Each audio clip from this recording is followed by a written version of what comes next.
안녕하십니까.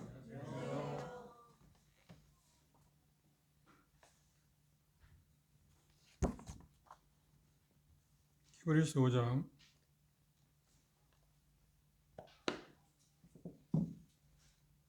1절부터 다시 한번 10절까지 한 절씩 교도하겠습니다. 히브리서 5장 1절부터 10절입니다. 5장 1절 제가 먼저 읽겠습니다. 대제사장마다 사람 가운데서 취한 자이므로 하나님께 속한 일에 사람을 위하여 예물과 속죄하는 제사를 드리게 하나니 그가 무식하고 미혹된 자를 능히 용납할 수 있는 것은 자기도 연약에 휩싸여 있습니다. 이러므로 백성을 위하여 속죄를 드림과 같이 또한 자기를 위하여 드리는 것이 마땅하니라. 이 종교는 아무도 스스로 취하지 못하고 오직 다름과 같이 하나님의 부르심을 받은 자라야 할 것이니라. 또한 이와 같이 그리스도께서 대제사장 되심도 스스로 영광을 취하심이 아니요 오직 말씀하시니가 저에게 이르시되 너는 내 아들이니 내가 오늘날 너를 낳았도다 하였고 또한 이와 같이 하나님께서 말씀하시되 내가 영원히 멜기세덱의 관찰을 따르는 제사장이라 하셨으니 그는 육체에 계실 때 자기를 죽음에서 능히 구원하실 이에게 심한 통곡과 눈물로 간구와 소원을 올렸고 그의 경외하심을 인하여 들으심을 얻었느니라. 그가 아들이시면서도 받으신 고난으로 순종함을 배워서 온전하게 되었은즉 자기를 순종하는 모든 자에게 영원한 구원의 근원이 되시고 하나님께 멜기세덱의 관찰을 받은 대제사장이라 하심을 받으셨느니라. 10절까지 봤습니다. 지난 시간에 생각을 좀 정리해 보면 5장의 때 첫째, 모든 제사장은 사람 가운데서 취한다. 사람 가운데 취한다. 그 다음 두 번째가 사람 가운데 취해 있는데 그래서 하나님과 사람을 위해서 하나님 편에서 또 사람 편에서 중간에서 중보 역할을 하는 그런 역할을 하는 사람이 대제사장이라고 이야기했습니다. 세 번째는 대제사장도 연약하기 때문에 그 사람들 편에서 일할 때 사람들에 대해서 자기도 사람이기 때문에 사람들 편에서 긍휼을 베푸는 동정심 그리고 분별력도 있어야 한다 생각했습니다. 용납이라고 하는 표현을 썼습니다. 그 다음 네 번째 대제사장의 사역은 속죄제가 포함되어 있다. 속죄제가 포함되어 있다. 그래서 지난 시간에 한번 여러분들이 묵상해 올 것을 부탁드렸는데 레위기 8장은 위임식에 대한 절차이고 16장은 자기 자신도 죄인이기 때문에 다른 사람을 위해서 하나님 편에서 사람을 섬기는 그런 일에 있어서 자기가 먼저 성결해야 한다. 그래서 자기도 먼저 제사를 드려야 했다고 하는 것을 구체적으로 설명하고 있는 것이 레위기 16장의 내용입니다. 거기 보면 황소를 죽이는 일이라든지 아세셀에 대한 이야기라든지 거기 자세히 보시면 자기를 위한 것하고 또 백성을 위한 것이 중복되어 있습니다. 그 구분을 여러분들이 좀 여러 번 읽었으면 잘 이해할 수 있었을 거라 그렇게 생각합니다. 그 다음 끝부분에서 우리가 본 것처럼 하나님의 부르심을 받아야만 대제사장이 될 수 있다. 마음대로 자원하거나 마음대로 대제사장이 될 수 있는 것은 아니다. 아론도 하나님의 부르심을 받아서 대제사장이 되었다. 그런데 예수님과 아론의 대제사장직이 좀 다른 특이한 점이 뭐냐면 예수님은 부르심을 받았다고 말하지 않고 여기 하나님 말씀에 자세히 보시면 뭐라고 했냐면 칭하심을 받았다고 하는 표현을 써요. 멜기세덱의 판차를 쫓는 대제사장이 하나 칭하심을 받았다. 이 말이 대단히 중요한 말입니다. 10절에 이야기한 것. 그래서 11절에 다음 시간으로 보겠지만 멜기세덱에 관해서 그 히브리 그리스도인들에게 그런 수신자들이 말하는데 어렵다. 그들이 지금 그걸 이해하는데 대단히 어렵다고 이야기한 이유가 어디에 있냐면 바로 그것 때문입니다. 멜기세덱의 대제사장 역할을 한 것이 우리 주 예수 그리스도께서 대제사장 역할을 한 것에 대한 어떤 하나의 모형으로 나타나 있는데 칭하심을 받았다는 그 말의 뜻이 그 깊이를 다 이해할 수 있지 못했기 때문에 지금 히브리 저자는 히브리 그리스도인들에게 그들이 어린아이처럼 내가 뭔가 멜기세덱에 더 많이 이야기하고 싶어도 아직 여러분들이 그걸 이해할 수 있는 입장이 안 됐다, 수준이 안 됐다. 그런데 그게 왜 그랬을까 할 때 이 칭하심 얻었다 하는 말의 정확한 의미를 그들이 다 이해하는데 어려웠었다고 하는 것을 우리가 볼 수 있습니다. 잠시 후에 그 말이 무엇인가를 우리가 생각해 볼 수 있습니다. 지난 시간에도 잠시 이야기를 했지만 5장 4절에서 같지는 대제사장은 아무나 자원해서 할 수 있는 것도 아니고 하나님이 부르심을 받은 사람만, 그래서 하나님이 아론을 부르셨습니다.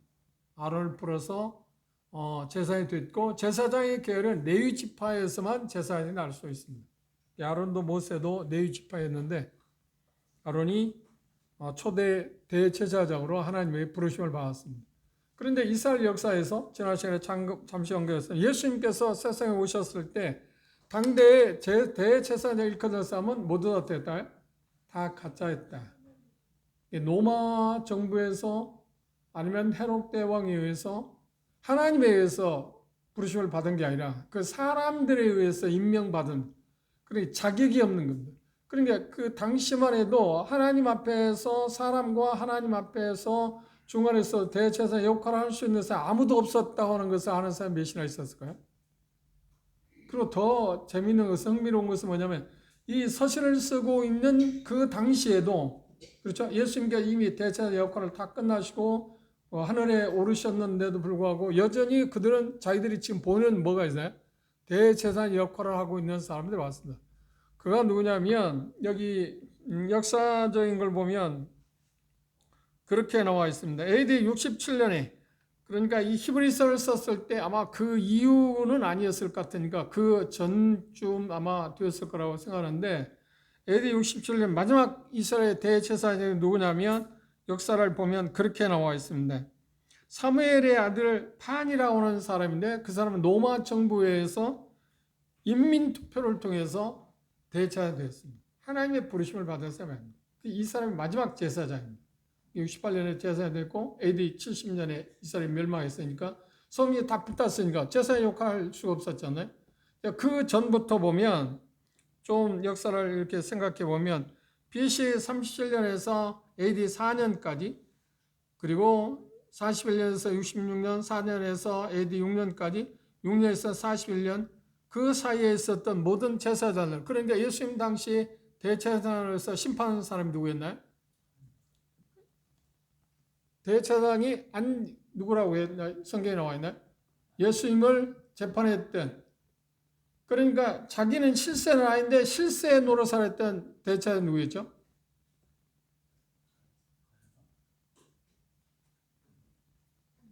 예수님 당시에 대제사장이 누구였냐고요?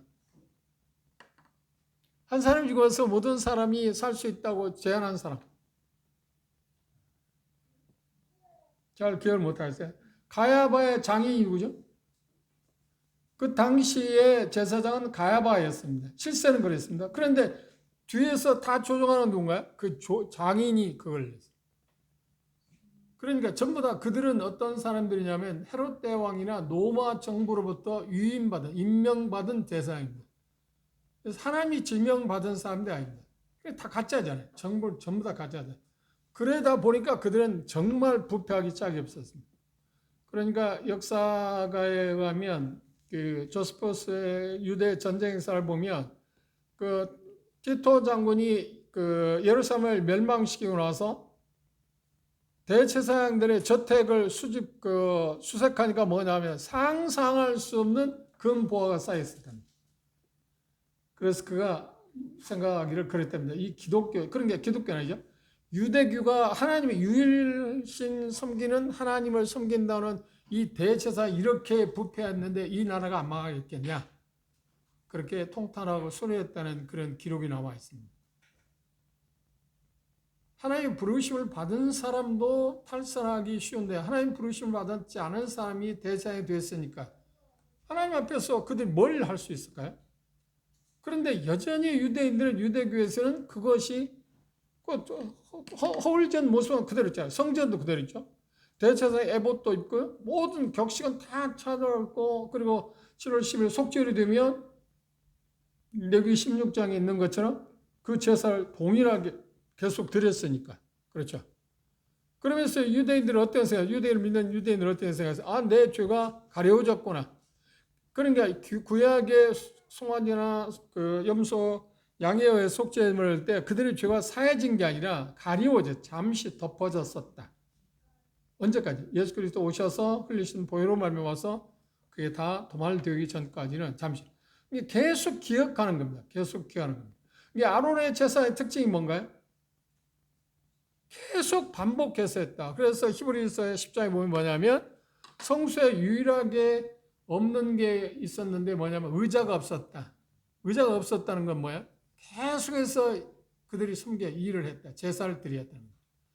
그건 그러니까 인간이 거기에서 우리가 볼 수 있는데 인간이 계속해서 죄를 짓는다는 것도 포함되어 있고 들어있고 계속한다는 거.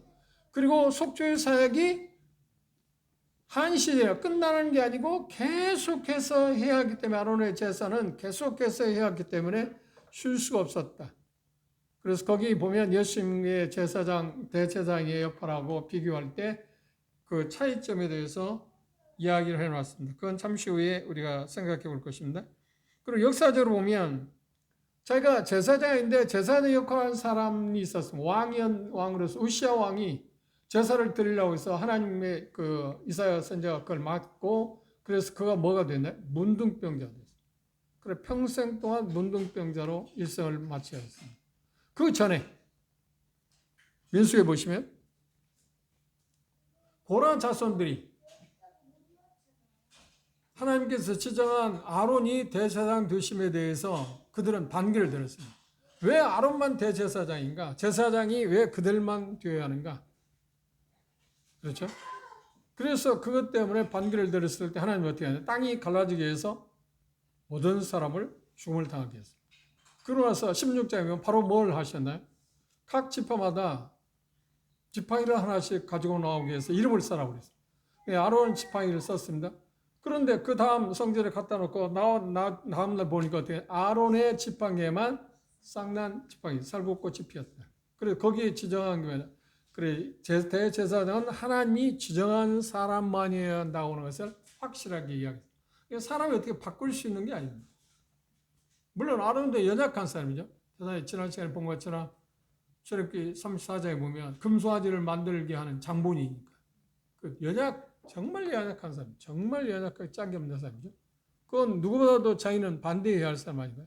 그리고 버젓이 금송아지를 만들었고 모세에게 금붙이를 던졌더니 송아지가 나왔다고요? 그리고 그들이 모세가 오기 전까지 뭐예요? 우리를 인도한 신이다. 송아지가. 어떻게 그 금송아지가 자기들 신입니까? 그래서 여기 표현한 것처럼 아론이 얼마나 연약했는가 하는 것을 우리가 볼 수 있습니다.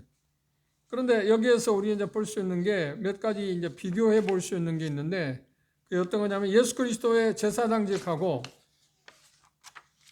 아론의 제사장직에 대해서 우리가 좀 한 가지 비교해 볼 수 있는 게 있습니다. 그것들을 우리 마음 가운데 한번 생각해 보는 게 도움이 될 거라고 생각합니다.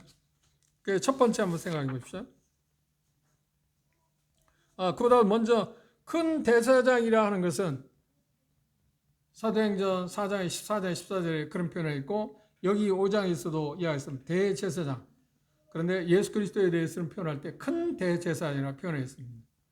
왜 큰 대제사장을 표현했냐? 첫째, 그분의 인격에 의해서 존귀했다. 흠이 없는 분이라고 하는 표현입니다. 다시 말하면 그분이 완전한 사람일 뿐만 아니라 하나님의 아들이었다고 하는 것입니다. 그 다음 히브리서 4장 15절에 보면 순결, 죄가 없으셨다. 그래서 그분을 큰 대제사장이라고 이야기했어요. 그리고 히브리서 7장 26절에 그분이 거룩하신 분이다. 그 다음 5장 6절에 우리가 이제 잠시 후에 볼 겁니다만 반열의 어떤 탁월성, 멜기세덱의 반차를 쫓는다고 하는 말은 이미 네 자손들이 그러니까 아론의 대제사장이 생기기 전 훨씬 전에 그렇죠? 아브라함 때 멜기세덱이 있었지 않나요? 창세기 10장에 14장에 나오는데 그런데 그때 대제사장의 제사장 역할한 그 멜기세덱이 제사 드렸다는 말이 나와 있나요? 그런 제사 드리는 건 없어요.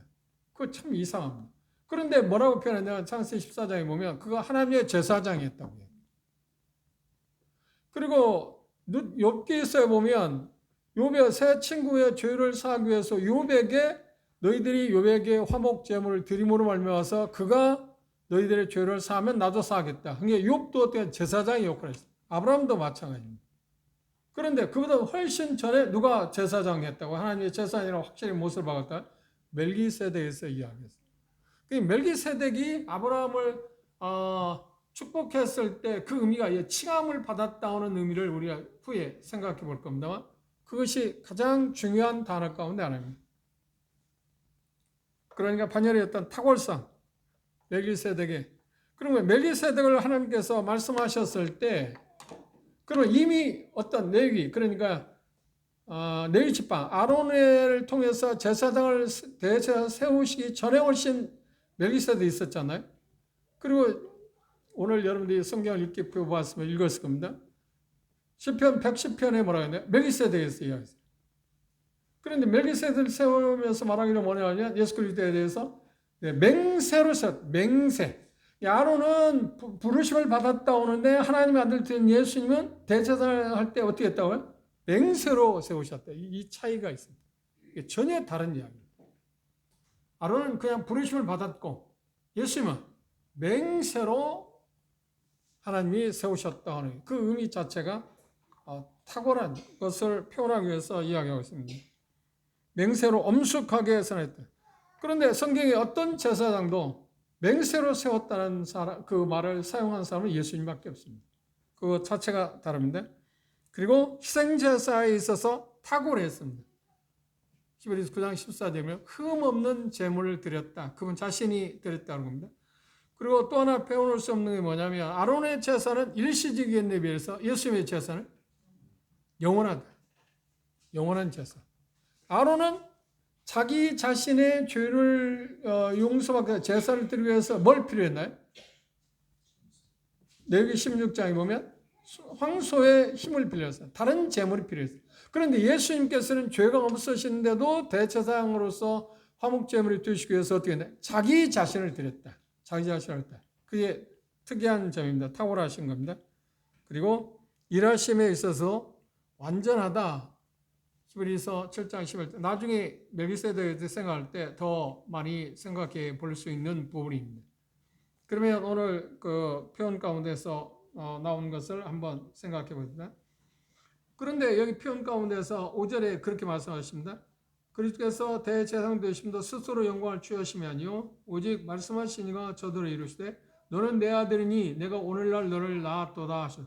대제사장 되심하고 내가 너를 오늘 낳았다는 말이 무슨 관계가 있다고 생각하세요? 그 말은 똑같은 그 표현은 뭐예요? 강조하면 예수님을 향해서 너는 내 아들이라고 말씀하신 그분이 너는 대제사장에 말씀하셨다고 하는 말이에요. 그런 같은 맥락에서 확실하게 그렇게 더 특이한 점을 표현하기 위해서 이렇게 표현했다고 하는 것을 우리가 생각해 볼 수 있습니다.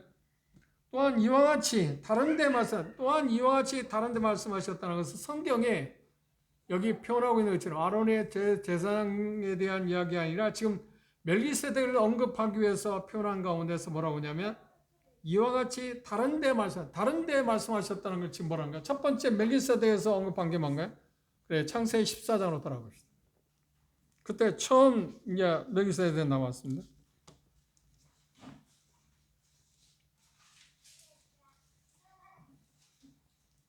18절, 창세기 14장 18절. 살렘 왕 멜기세덱이, 그러니까 멜기세덱은 제사장일 뿐만 아니라 무엇이었다고요? 왕이었다. 예수님은 지난 시간에 봤지만 히브리인들이 유대인들이 예수님께서 예수가 제사장 되신다고 하는 것도 이해하기 어렵지만 그분이 왕이면서 제사장인 걸 이해하기 어려웠다고 그랬잖아요. 아론은 단순히 그냥 제사장이었잖아요. 그렇죠? 근데 예수님은 왕이면서 대제사장이다. 이게 특이한 점입니다. 그런데 그것에 가장 닮은 사람이 누구냐면 멜기세덱이라는 거예요. 멜기세덱은 뭐예요? 왕이면서 어디의 왕이었다고요? 살렘 왕. 살렘의 왕. 살렘이라는 것은 샬롬, 그러니까 평강의 왕이라고 하는 표현입니다. 물론 살렘이라는 말은 지역 이름입니다. 멜기세덱이 떡과 포도주를 가지고 나왔으니 그는 지극히 높으신 하나님의 뭐라고요? 제사장이었다. 그가 아브라함에게 축복하여되 천지의 주제시여 지극히 높으신 하나님이여 아브라함에게 복을 주옵소서. 너의 대적을 내 손에 붙이신 지극히 높으신 하나님을 찬송할지로다 하며 아브라함이 그 얻은 것에서 10분의 1을 멜기세덱에게 주었다. 이 10분의 11조는 구약에 하나님께서 이스라엘 백성에게 제사장, 레위 지파를 선정하고 그들에 대해서 뭐라고 하냐면 그들의 기업을 주지 않겠다. 그리고 그들의 기업을 주지 않는 대신에 뭐라고 하냐면 하나님께서 레위 지파의 기업이 되겠다. 그러니까 레위 지파의 하나님의 기업이 되겠다는 말은 하나님 하늘에서 그들이 필요한 걸 공급하겠다는 말이 그게 아니고 이스라엘 11지파들이 드리는 11조를 갖고 그들이 먹고 살게 하겠다. 기업이.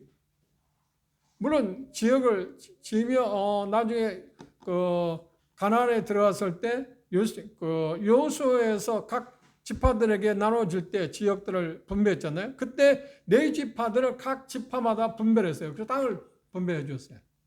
그런데 그들을 먹여 살리는 것은 뭐가 했다고요? 무엇으로? 그들이 드리는 11조를 갖고. 그래서 최초 아브라함이 11조를 누구에게 드렸다고요? 멜기세덱. 그리고 나중에 우리가 7장에 가서 보겠지만 그때 레위 지파는 어디에 있었다? 아브라함의 허리에 있었다. 그러니까 이미 레위 지파도 멜기세덱에게 뭘 드리는 것 같은다? 11조를 드린 것 같은다. 이게 특이한 사람이에요. 특이한 사람이다. 그래 7장에 보면 멜기세덱에서 우리가 그때 더 구체적으로 보겠지만 시작도 나와 있지 않습니까? 그리고 죽었다는 것도 나와 있지 않습니까? 그래서 뭐래? 하나님 아들과 방불하다. 비싼 점이 그런 점이다. 물론 우리가 생각할 때 멜기세덱 언제 태어났겠죠. 그렇죠? 그리고 언제가 죽었겠죠. 그런데 성경에 그게 기록이 없다. 이게 느닷없이 나타나거든요. 그 말은 지금 뭘 말하는 거예요? 이러므로 어디에 증거하기를 첫 번째 지금 멜기세덱 이야기한 거고 그 다음 두 번째 멜기세덱 언급한 게 어디냐면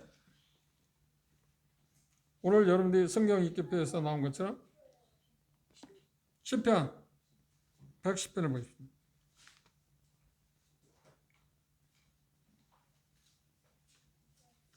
오늘 성경 입표에 따라 읽으신 분 여기 읽은 거 아닌가? 나만 읽었나? 110편 4절 여호와는 맹세하고 변치 않으시고 이르시를 너는 멜기세덱의 판단을 조차 영원한 제사장이라 했다. 아론에게 그 영원한이라고 하는 표현을 하긴 했어요. 그런데 그 영원한 지역적인 어떤 영원한 거지 같은 단어에 영원하다고 표현할 때 멜기세덱에 사용한 영원하다고 하는 말하고 예수님에게 사용한 그 영원하다는 그 말은 다른 것입니다. 그렇죠? 아론은 일시적이잖아요. 왜 일시적이에요? 사람이 돼 죽으면 또 다른 사람이 대장을 이어가고 또 이어지고 이어지지만 예수님께서는 우리가 이 본문에서 이야기하고 있잖아요. 그분이 죽은 자 가운데서 부활하셔서 하나님께 용납되어짐으로 말미암아서 멜기세덱이 얻은 영원한 대제사장의 칭을 얻었다는 겁니다. 이게 다른 점입니다. 칭함을 받았다는 말이 그 말입니다. 그런데 그것을 유대인들에게 이야기했을 때 히브리서자 이해해서 그걸 이해할 수 있을까요? 이 보통 높은 수준 이야기 아니에요. 그래서 아직 그들이 그걸 이야기한다고 하면 이해할 수 있는 사람인데 없다. 그래서 내가 그걸 여러분들이 설명할 수 없다고 이제 다음 주에 우리가 볼 것입니다. 그 이야기를 후반부에 지금 하고 있습니다. 11절 이하에서 그걸 이야기하고 있습니다. 그리고 나서 세 번째 나와 있는 것이 어떤 건가요? 멜기세덱? 지금 우리가 보고 있는 것처럼 히브리서에서 지금 나와 있습니다. 멜기세덱에서 나와 있습니다. 그래서 여기 표현 가운데 이렇게 이야기했습니다. 6절 다시 히브리서 5장 6절 다시 보시죠. 또한 이와 같이 다른 데 말씀하시죠. 지금 시편 110편 4절 인용했잖아요. 그렇죠. 그게 두 번째. 첫 번째는 어디라고요? 창세기 14년. 그러면 창세기 14년 내용을 잠시 생각해 보십시오. 멜기세덱의 대제사장 되심과 예수님의 대제사장 되심이 비슷한 게 있다. 비슷한 게 있는데 그 어떤 거냐면 멜기세덱은 좀 전에 질문을 해서 여러분 대답한 것처럼 제사를 드렸다는 말이 없어요. 하나님의 제사장이 있는데 누구를 위해서 제사 드리는 일이 없다는 거예요. 제사장이 하는 역할이 뭐예요? 하나님과 사람을 위해서 뭔가 한다고 그러잖아요. 사람을 위해서 한 게 없대요. 그런데 뭐라고 표현했냐면 하나님의 특별한 대제사장이었다고 표현했어요. 그리고 아브라함에게 그 어떤 이야기를 했을 때 시기를 잘 봐야 합니다. 그게 뭐냐 하면 아브라함이 전쟁을 나가기 전에 지금 멜기세덱 나와서 그에게 복을 줬나요? 이미 승리하고 왔을 때 복을 줬나요? 그렇지. 그게 차이점입니다. 예수님은 부활하시고 난 다음에 십자가에 죽으시고 부활하심으로 말미암아서 뭐라 했어요? 영원한 멜기세덱에 반차를 줬는 대차가 되어야 돼. 그게 특이한 점이에요. 이해하셨나요? 그래서 여기 표현한 거 10절에 칭하심을 받았다는 그런 거예요. 이게 놀라운 이야기입니다. 칭하심을 받았다. 맹세로. 그렇죠? 그리고 예수 그리스도, 그런데 예수 그리스도의 십자가에 죽으시고 부활하심으로 하면 그분 어디로 가셨다고? 하늘에 가셨다. 아론이 드렸던 이 지상에가 아니라, 지상 보여주는 게 아니라 보이지 않는 하늘에 들어가셨다고 이야기해요. 그렇죠? 이미 우리가 사장에서 본 것처럼. 사장 다시 볼까요?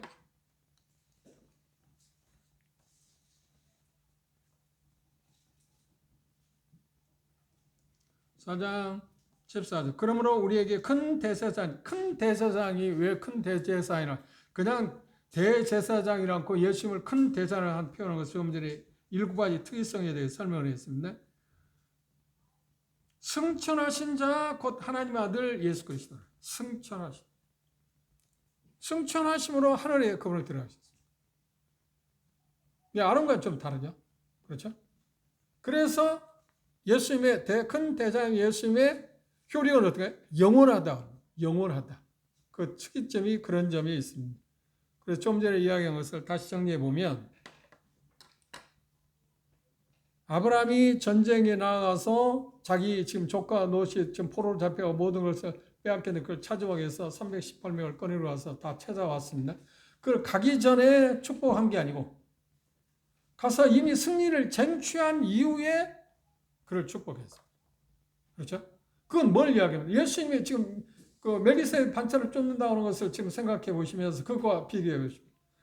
아브라함을 축복했을 때 뭔가 하기 전에 축복한 게 아니라 이미 아브라함은 승리를 쟁취하고 난 다음에 그걸 근거로 해서 멜기세덱은 아브라함을 축복했습니다. 그런데 이 표현 가운데 그 내용을 이제 이렇게 표현했습니다. 그걸 마음에 두시고 7절 이하의 모습이죠.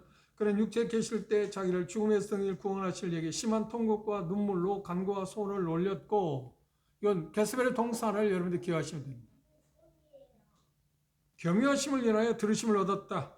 그가 아들이시라도 받으신 고난으로 순종을 배워서 온전하게 되었은즉 자기를 순종하는 모든 자에게 영원한 구원의 근원이 되시고, 여기 온전하게 되었은즉, 온전하게 되었다는 말은 뭔가요? 물론 여긴 그 육체에 계실 때 이야기인데, 그러니까 그분이 아기로 탄생하시면서부터 시작해서 십자가에 죽으실 때까지 과정입니다. 그걸 육체에 계실 때로 표현했어요. 그 과정을 통해서 예수님이 대제사장으로서 어떤 자격을 획득했다라는 표현보다도 이미 대제사장을 인정을 받았으니까. 그런데 사람들이 보기에 이분이 우리의 그 죄를 담당하실 수 있는 분이야. 그러니까 대제사장의 권한을 행사할 수 있는 분이냐, 아니냐, 유임받은 분인가 아닌가를 볼 수 있는 게 뭐냐면, 인간, 그래, 육체에 계실 때 그분이 온전한 순종을 통해서 그걸 나타내 볼 수 있어. 그래서 그게 완전히 다 성취되었기 때문에, 여기 온전했다고 하는 것은 성취되었다는 말입니다. 달성했기 때문에 하나님께서 예수 그리스도를 어떻게 했다고요? 대제사장으로도 세우셨다. 이 차이점. 그런데 그것을 뭐라고 하냐? 마치 멜기세덱이 아브라함의 승리를 쟁취한 후에 그에게 축복한 것과 같았다. 그 비슷한 점을 이야기합니다. 예수님은 모든 것을 성취했기 때문에 대제사장의 어떤 역할을 감당할 수 있게. 물론 우리를 위해 십자가에 못 박혀 돌아오신 것이 그러면 대제사장의 역할을 또 맡는 것은 사실이죠. 그러나 정작 여기 표현한 것은 멜기세덱의 대제사장이 칭함을 얻었다고 하는 말의 의미는 보다 더 깊은 의미가 있었다 하는 것을 지금 이야기하고 있습니다. 그걸 생각하시면 됩니다. 그러니까 경유하심을 인해서 들으심을 얻었다는 말은 뭐냐면 예수 그리스도께서 제사장 직무를 감당하심에 있어서 하나님의 무서운 어떤 게 진노를 그분이 당하셨다. 그리고 연약에 쌓여있는 사람들, 우리를 구원하기 위해서 어떻게 해요? 육체에 계실 때 그 모든 것들을 그분이 다 경험하셨고 감당할 수 있었다, 하셨다라고 하는 표현이 있습니다. 그 다음 또 하나, 예수 그리스도의 구원하심은 위해서 그분이 견딜 만한 그 모든 것들에도 어떻게 했던 거예요? 무죄했다. 흠이 없었다고 이야기합니다. 그리고 하나님은 그 모든 것을 그분이 모든 것을 성취하기 위해서 당한, 여기 표현한 것들은 겟세마네 동산을 부르짖고 도움을 요청했을 때 하나님께서는 그의 경유하심을 위해서 어떻게 돼? 그를 다시 살리셨다.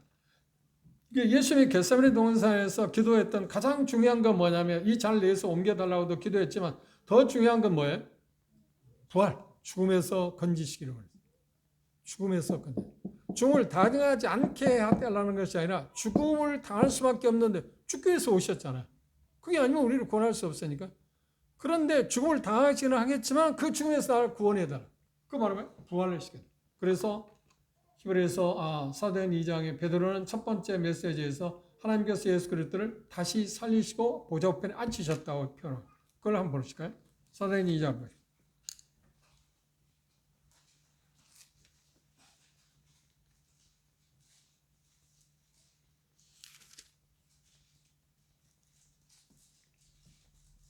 31절 이하입니다.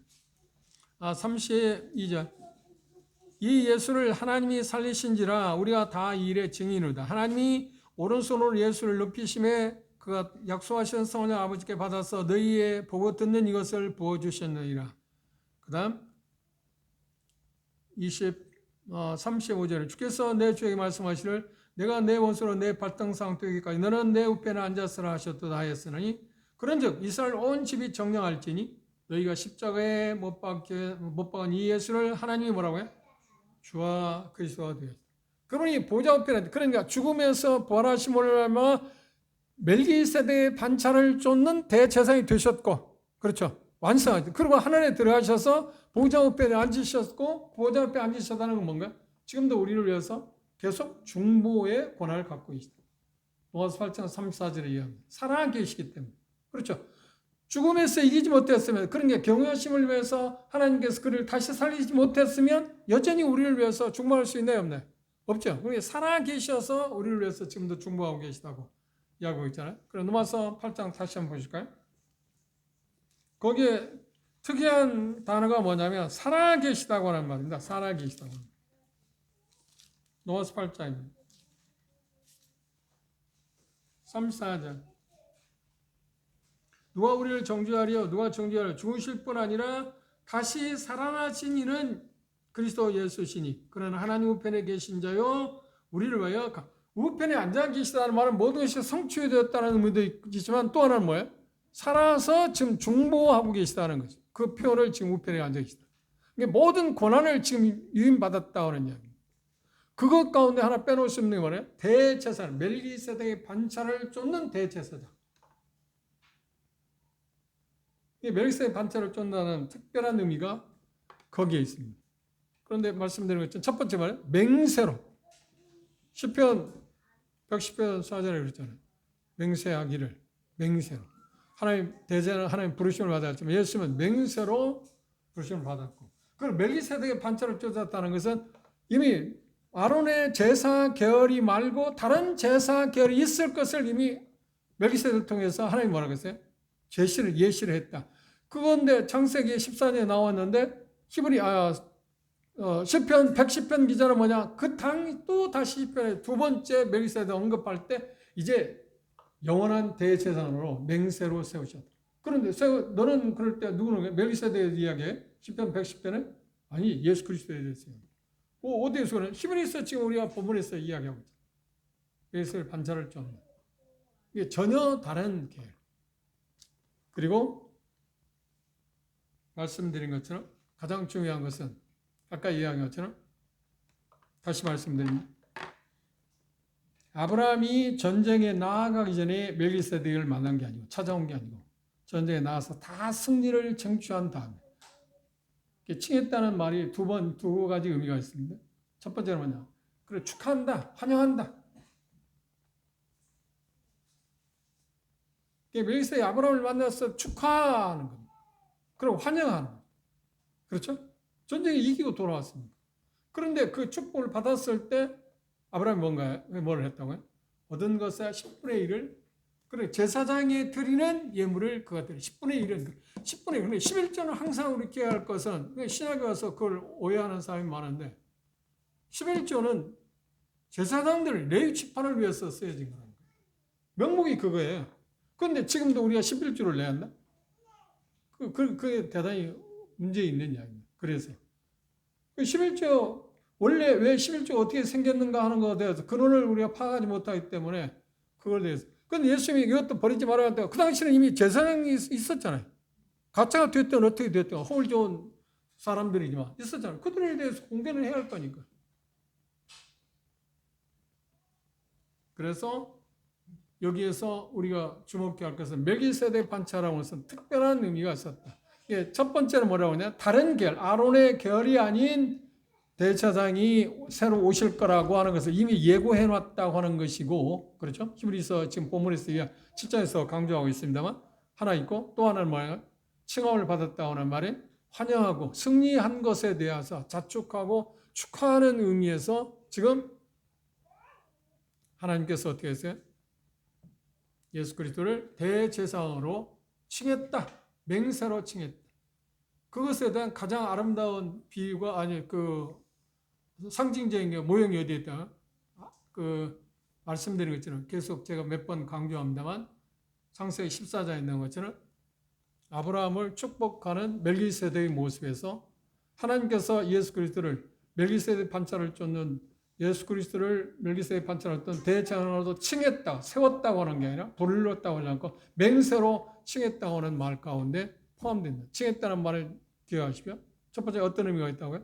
축하하고 환영한다. 그런 의미. 그리고 어떻게 한가요? 더 이상 어떻게 변경할 수 없는 그런 특별한 의미가 있다. 그런데 말씀드린 것처럼 그 부분에 대해서 유대인들에게 더 구체적으로 이야기하게 될 때 그것들을 이야기가 대단히 어려웠다. 그런데 이 히브리 저자는 여기 아론의 제사장 계열하고 지금 멜기세덱의 제사장 계열, 그러니까 예수 그리스도의 대제사장 되심에 대해서 이야기하는 가운데 특별한 것이 있다면 첫 번째는 뭔가요? 예수 그리스도는 왕이면서 제사장이라는 거예요. 그래, 그게 멜기세덱의 특징입니다. 그렇죠? 아론은 그냥 제사장이지. 그렇죠? 그거 하나. 물론 예수님은 왕이시고 제사장이고 선지자입니다. 세 가지 역할을 다 합니다.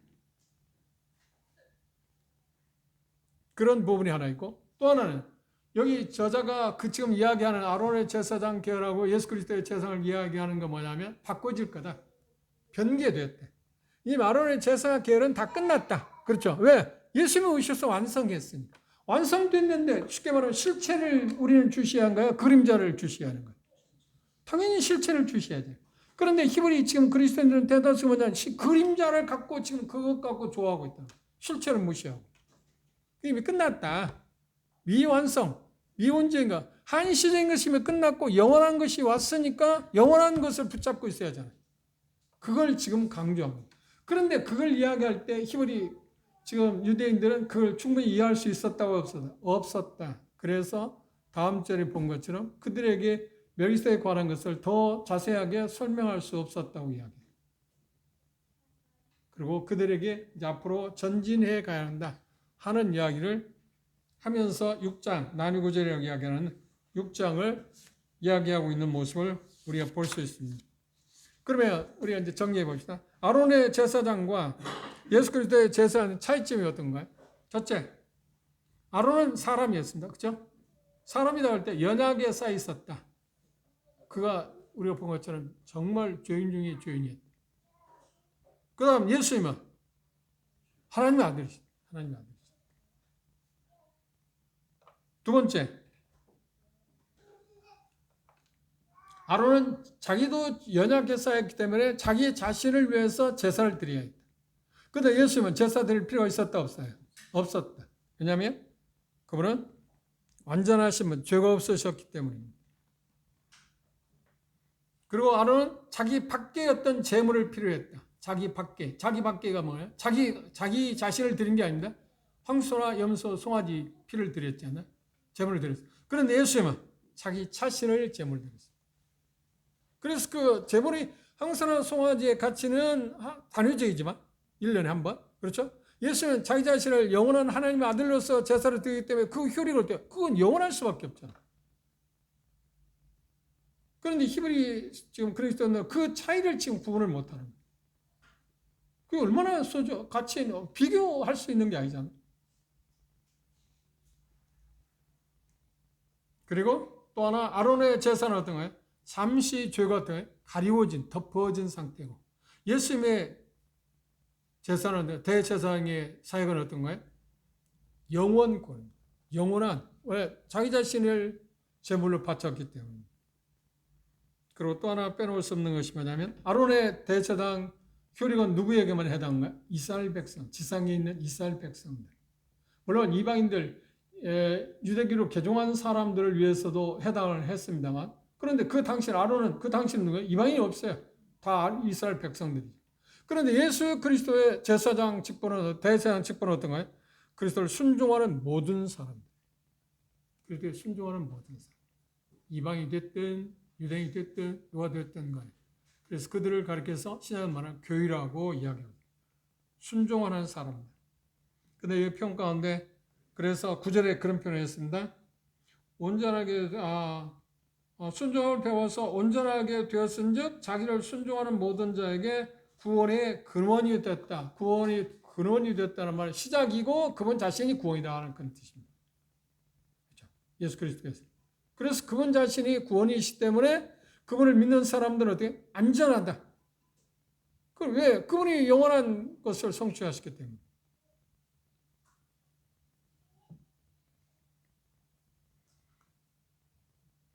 다시 그 10절을 다시 한번 보십시오. 하나님께서 멜기세의 반차를 줬는 대제사장을 칭하심을 받았다. 누가? 예수 그리스도. 칭하심을 받아. 잘 보십시오.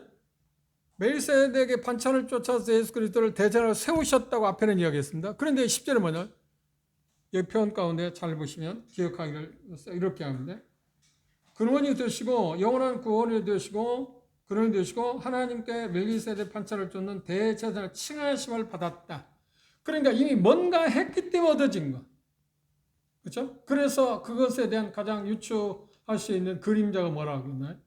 아브라함이 승리를 쟁취한 후에 멜기세덱이 그에게 축복한 것을 비견할 수 있다고 하는 이야기. 그래서 그걸 환영하고 축하하는 의미로서 이야기한 것을 꼭 여러분들이 기억하시면 됩니다. 그래서 이것은 어떻게 해요? 단번에 지어진 것입니다. 그리고 효력은 어떻게 한다? 영원하다. 그게 이제 10장까지 계속 지금 이어질 것입니다. 그런데 중간에 삽입되어진 게 있습니다. 그게 이제 6장에 나와 있는 거 있고 또 중간에 또 삽입되어진 게 몇 군데 있긴 한데 이 부분을 우리가 마음가운데 두시고 이제 다음 시간에 우리가 잠시 살펴본 다음에 6장의 난의 구절이라고 생각할 수 있는 문제를 해석할 수 있기 위해서 우리가 이 기초를 갖고 있습니다. 특별히 여러 번 제가 강조합니다. 예수 그리스도에서 뭔가 하신 것을 근거로 해서 칭하심을 얻었다고 하는 환영하고 다시 말하면 축하한다고 하는 의미의 특별한 멜기세덱의 반차를 쫓는 대제사장이 되셨다고 하는 것에 대해서 마음가운데 두시고 그걸 이야기할 때 히브리 유대인들이 그것들 이해하기 어려웠었다고 하는 이야기를 하고 있습니다. 그래서 잠시 11절 한번 보실까요? 멜기세덱 관하여는 우리가 할 말이 많으나 그렇죠. 이런 부분을 여러 가지 말한다고 해서 그들이 이해를 하고 있지 못하는 거예요. 그래서 뭐라고요? 너희 듣는 것이 둔함으로 해석하기 어렵다. 그래서 어떻게 했다고요? 내가 그걸 이야기하기를 꺼려할 수밖에 없다. 그래서 다음 문제 보겠지만 저주로 먹일 수밖에 없다. 그리고 여러분들 히브리 지금 그리스도인들 어떤 거냐면 유대인들은 뭔가 시간이 됐기 때문에 그런 부분에서는 이미 예수 그리스도 대제사장 다른 건 떠나서 예수 그리스도 대제사장된 멜기세덱의 그 대제사장의 칭함을 얻었다는 것을 알 정도 수준에 왔는데 전혀 그것에 이해하지 못하는 정도에 있었기 때문에 그걸 다시 설명할 수도 없었다. 그리고 뭐라고 하냐면 그 부분이 뭐냐면 이제 뭔가 나아가야 한다. 나아가야 한다는 말이에요. 지금 그 부분까지 자라가야 한다고 이야기해요. 지금 이야기하고자 하는 게 그것입니다. 그게 6장의 가장 핵심 요소입니다. 해석하는데 가장 핵심 요소입니다. 그것 때문에 우리가 6장을 해석할 때 더 깊이 한번 더 생각해 보기로 하고요. 그래서 결론은 무엇인가요? 예수 그리스도의 십자가 다음에 멸관이 있었고 자신을 드렸다. 그리고 그 다음에 어떻게 하냐? 참 하늘에 들어가셨어요. 10장에 보면 9장 24절에 그렇게 나왔어요. 그리고 거기에서 어떻게 보좌 위에 계신 대제사장으로 지금 앉아 계십니다. 이 멜기세덱 반차를 쫓는다는 말의 의미는 두 가지 의미가 있습니다. 첫째는 뭔가요? 계열이 다르다고 하는 것을 이야기하기 위해서 아론의 계열이 아닌 다른 계열의 제사장이 왔다는 쪽에서 멜기세덱 반차를 쫓았다는 게 하나 있거든요. 초반부에. 그럼 칭함을 얻다는 말은 또 다른 의미입니다. 뭔가 영광을 얻었기 때문에 환영하고 지위를 높여졌다는 것을 이야기하기 위해서 멜기세덱 반차를 쫓는 칭함을 얻었다는 표현. 무슨 말인지 이해하셨죠? 두 가지 의미를 꼭 기억하시기 바랍니다. 그럼 우리가 생각할 때 중요한 건 뭔가요? 그렇기 때문에 히브리 저자가 우리에게 말한 것처럼 아론의 제사장직이 이제 하나님에게서 이제 제휴됐다. 그 역할은 이미 끝났다. 그렇죠? 그래서 결국은 어떤가요? 이제 계속해서 우리가 이제 히브리서 다음 장에 보면 모세의 율법, 규정하는 모든 규례, 의식들, 그 모든 것들을 때 그것들의 가장 최종적인 뭔가요? 규례나 의식들에 문제가 있기 때문에 세워진 게 뭐냐면 제사장 제도를 세웠잖아요. 문제가 있다는 죄를 짓기 때문에 죄를 어떻게 속죄받고 하나님과 화목해야 하잖아요. 그러기 위해서는 뭐가 대제사장이 필요했다는 거예요. 이게 궁극적으로 대제사장 제도가 폐해졌다는 말은 뭐예요? 율법이나 유대인들이 주어진 그 모든 것이 다 폐해졌다고는 정점이 뭐라고요? 대제사장이 폐해졌다고 하는 거예요. 아론의 제사 드리는 것이 이제 무효화됐다는 거예요. 그걸 유대인들이 이 히브리 수신자들이 이해할 수 있을까요? 그리고 오늘날 많은 그리스도인들 그걸 충분히 이해하는 사람이 얼마나 될까요? 이 히브리 제자는 그걸 지금 계속해서 가르쳐 주고 나아가는 거예요. 하나씩 하나씩. 시간이 장이 연속되면 가면 갈수록 조금 더 깊이 있게 하나씩 하나씩 나. 그래서 율법이나 모든 게 폐해졌다 하는 이야기를 하는 이유가 제사장 제도가 폐해졌다는 말인 아론의 제사 제도가 이제 한시적으로 끝났다 하는 말인 뭐예요? 율법적인 것, 규례, 그 모든 것들이 다 끝났다, 바꿔졌다. 그리고 이제 뭐만 남아있다고요? 예수 그리스도에 의해서 주어지는 것만 남아있다. 그것은 히브리 저자가 유대인들에게만 이야기하는 게 아니라 좀 누구에게도, 우리에게도 지금 이야기합니다. 우리가 바라봐야 할 바는 뭔가요? 그래서 히브리 12장에서 그렇게 말합니다. 믿음의 주여 원죄인 계신 예수 그리스도를 바라봅니다. 우리의 대제사장이라고 말하면 안 돼요. 예수님을. 큰 대제사장이라고. 큰 대제사장. 큰 대제사장이라고 이야기한 이유가 뭐라고요? 좀 전에 7가지를 했어요. 그분이 특이성. 그 중에 특별한 게 죄 없다든지 여러 가지 것들을 다시 한번 제가 설명해 드리는 것이 필요할 것 같습니다. 그분이 히브리 4장 14절 큰 대장이라고 했던 이유는 뭐냐? 그분의 인격에 의해서 존귀하다. 하나님의 아들이셨다. 인자뿐만 아니라 하나님 아들이셨다는 겁니다. 그리고 그분의 순결성, 죄가 없으신 분입니다. 그러니까 큰 대사장이죠. 그리고 7장 26절에 보면 거룩하신 분이다. 완전히 하나님에게 구별된 분. 그리고 지금 5장 6절에서 표현된 반열의 탁월한 반열의 그 특이성, 멜기세덱 반차를 쫓는 계열에서 그분이 대사장이 되셨다. 그래서 큰 대사장이라 한다. 그리고 맹세로 세워졌다. 아론의 제사장은 부름을 받았지만 예수님은 어떻게? 맹세로 세워졌다. 그리고 희생에 있어서 탁월했다. 흠이 없이 자기 자신을 드리는 것. 그리고 그 일하심이 어떻게 돼? 히브리서 7장 11절 이하에 보면 어떻게 하냐? 완전하다. 그것 때문에 여기에서 말한 것처럼 7가지 그런 이유들 때문에 예수님을 뭐라고 하냐? 큰 대제사장. 그러니까 대제사장이라고 말하지 말고 뭐라고 해요? 큰 대제사장. 물론 대제사장은 크다고 하는 말이잖아요. 그런데 더 강조했다는 거예요. 그 특이성 때문에 그렇습니다. 그분이 우리의 나와 여러분의 누구예요? 예수 그리스도께서 나와 여러분이 뭐라고요? 그렇죠. 큰 대제사장. 그냥 대제사장 하지 말고 큰 대제사장. 그런데 그 중에서 가장 특이한 게 뭐예요? 지금도 살아계시면서 우리를 위해 중보하고 계시다. 그래서 우리는 하나님 앞에 우리는 완전해. 부족함이 없어요. 그럼 모든 걸 우리를 도와주시다 그랬대요. 채우라는 분이 아닌데 채우라 하시는 분이라고 그랬대요. 그렇죠? 사람을 위해서. 하나님 편에서 그런 중재 역할을 하고 계시니까. 그리고 우리의 미래는 어떻게? 완전히 보장되어 있어요. 철저하게 그분에서 보호를 받고 있다. 그래서 우리의 구원은 영원하다. 왜요? 그분이 큰 대제사장으로서 지금도 살아계셔서 하나님 보좌 앞에서 우리를 위해서 중보하고 계시다. 이 중보의 사역은 정말 놀라운 일입니다. 그래서 우리가 지금 살아가고 있는 것입니다. 그분을 우리가 마음 가운데 다시 한번 바라보기를 기도합시다.